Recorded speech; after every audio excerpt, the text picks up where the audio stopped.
আসসালামু আলাইকুম। কেমন আছেন সবাই?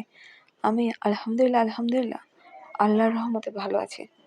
আজকে এমন একটি আমল বা এমন একটি আয়াত আপনাদের সাথে শেয়ার করব, যেটি শুধুমাত্র বিয়ের জন্য না, সব ধরনের উত্তম রিজিকের জন্য অনেক গুরুত্বপূর্ণ।